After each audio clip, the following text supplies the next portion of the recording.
ကောင်မလေးကအလုစဝင်တဲ့နေ့မှာပဲတထဲအိမ်ကလျှိုးဝက်ချက်တစ်ခုကိုတွားချမိလိုက်တယ်။တထဲဖြစ်သူကကားအက်ဆီဒန့်ဖြစ်ပြီးခြေတော့မတန်တော့တဲ့အပြင်သူ့ဆေးဆက်ထားသူကပါဖောက်ပြန်သွားတာဗျ။ဒေါ်စားထွက်နေတဲ့တထဲကသူ့ body guard တွေကိုအဲ့ဒီ main ကလေးကိုလေပေါ်မြောက်ပြီးပစ်ထုတ်လိုက်ဆိုပြီးကြမ်းကြမ်းတမ်းအမိန်ပေးနေတာ။အဲ့ဒီအချိန်မှာပဲကောင်မလေးစီကလိန်မော်တီလေးကဖျက်လိမ့်ပြီးတထဲခြေရင်တွားကြပါလေရော။ကောင်မလေးလည်းရှက်နဲ့ကျမအိမ်ဖော်တဲ့ပါဆိုရှင်းပြတာပေါ့။စိတ်ဆိုးနေတဲ့တထဲကအိမ်ဖော်မလို့ဟုထုတ်ပစ်လိုက်ဆိုပြီးလှုပ်ရော။တော်သေးတယ်အချိန်ကြိုက်ပဲတထဲရဲ့အကိုရောက်လာပြီးတားလိုက်လို့တကယ်တော့အလုတ်ခေါ်စာတင်လိုက်တာကအဲ့ဒီအကိုဖြစ်သူကိုသူကကောင်မလေးကိုမင်းဘာမှပူမနေနဲ့ငါညီကိုသာဂယုစိုက်ပေးတဲ့လာစာကလည်းမတ်လောက်เสียဆိုတော့ကောင်မလေးကချက်ချင်းလက်ခံလိုက်တာပေါ့တထဲကတော့မကျေနပ်ဘူး၃ရက်ပဲ၃ရက်နေရင်မင်းကမောင်းထုတ်မယ်ဆိုပြီးကျင်းဝါနေတာ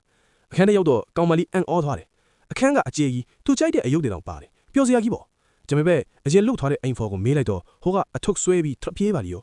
ဘာဒီကြောက်စရာရှိလဲလို့မသိဘူးနော်တိတ်မကြပါဘူးတထဲရဲ့အကိုကပထမဆုံးအလုတ်ပေးလိုက်တယ်တထဲကိုနှိမ့်နေပေးရမေးလေဆင်းသွားတော့တထဲကရှောင်းနေတာအိမ်ထဲမှာတူတူပုံတန်းကစားနေတယ်လို့ပဲနောက်ဆုံးဓက်လီကနားမှာမိတော့တာပဲ